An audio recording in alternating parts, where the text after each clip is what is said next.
Hello and welcome to another Moorcraft Best of 3 hosted here by CadoinkStudios. We're going to jump right on into the game and let's introduce our players. Today on the left, it seems like the game has been paused for a brief period. Nick has walked in the room to say hello. Howdy, Nick. How's it going? It's going pretty well. We're casting a Moorcraft replay. That's what we're calling it. If you go to Clint's room, you'll be able to see it on a big screen TV. Yeah, hope you enjoy. Drone Rush, very funny. His alt key is stuck, and he's going to get it underway, but we'll go ahead and announce the players just for time's sake. We're on Shattered Temple today, and actually, let's introduce our casters. I'm Cadoink, and I'm here with my good friend Jack. Yeah, Chris, I was really beginning to wonder whether you'd introduce me or not. It seemed like you were just going to take this single-handedly, but I'm glad that you actually decided to include me. Well, I figured there'd be more suspense and waiting, waiting who's the other caster, who's going to cast Cadoink today. And yes, it is Jack, who we saw play some games against TriMa, and he did very well. And he's going to do a lot of casting with me, as he is a very good friend of mine and a very good StarCraft player. So let's just jump right in and announce these players. We have Vaisnt he plays random, and today he spawned as Protoss, purple Protoss on the left side of Shattered Temple, where TriMa is in the 6 o'clock position, our pink Zerg hero. I'd just like to note that great color choice for our Vaisnt. Is that how you pronounce it, Chris? Vaisnt, absolutely. Vaisnt, okay. Played 3 matches against Vaisnt. Vaisnt is very consistent with Protoss. He is very good at some early aggression.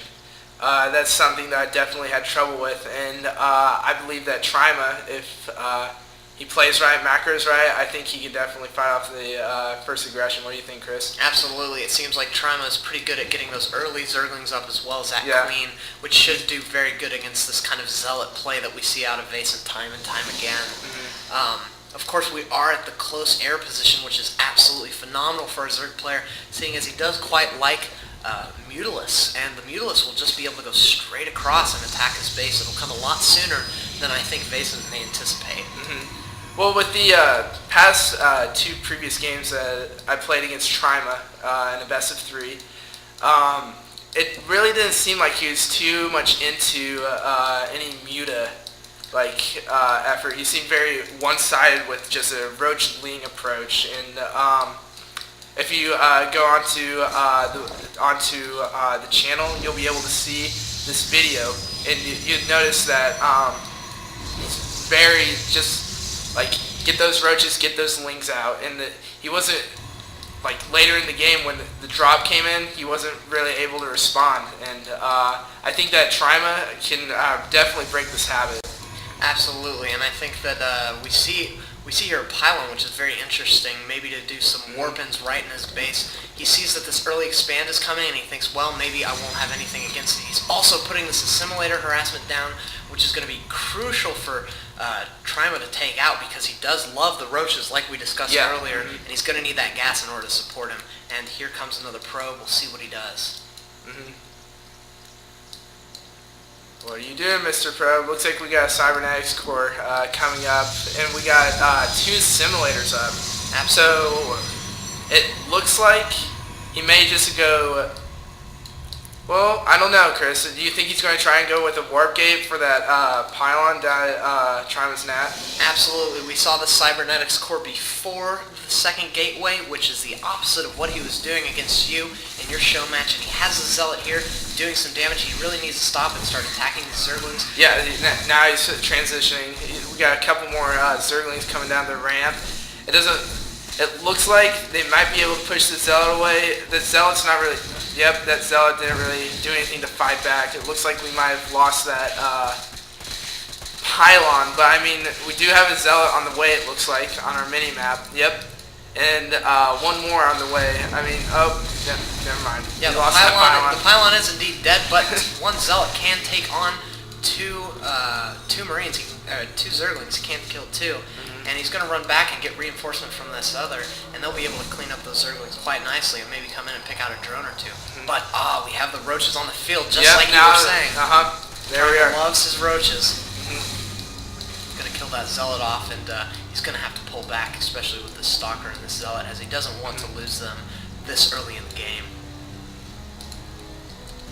So it looks like he's getting the research done for Warp Gate. Is that correct? That's absolutely correct. He's getting the warp gate done.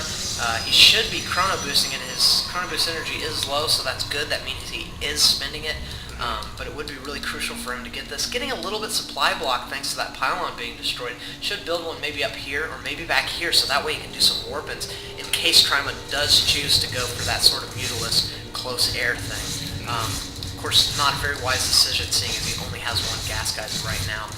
And we can see that he is building a lot of roaches, as well as getting this extractor up early. Yeah, I honestly think that like having that assimilator right there is actually a pretty good strategy. I mean, like we said, he loves those roaches. He just like loves to go to town with those roaches. But you know, I'm not sure if Clint really understood that coming into the game. Maybe I think it was just a good lucky plant, but I definitely think it will reflect later on in these next couple of minutes. Absolutely, and it's incredible to see how many roaches TriMa has been able to pop up during this game. He just is relentless with them, as he loves roaches, and he's going to need a lot more stalkers. And we see this Robo Bay coming out. It means he's going to get these Immortals, and the Immortals are going to counter those roaches quite nicely. But the roaches are coming in for an attack right now, and I don't know if he's going to have enough. Very wisely putting these cannons up, but I don't think they're going to get it done in time. He really should do as much damage as he can and then pull these back and try to warp in some more. And here comes the roaches doing some damage, going to try to pick off a stalker or maybe the zealot, and the game seems to have lagged for a bit. Yep. Seems to be me, but we are back in, and he's pulling those roaches back. He should push up before these cannons finish. He might be able to pick off that pylon or this stalker. He's going to pick off one as well as this other, but these cannons finish just in time. Just in time. He's got this. Now he's got it.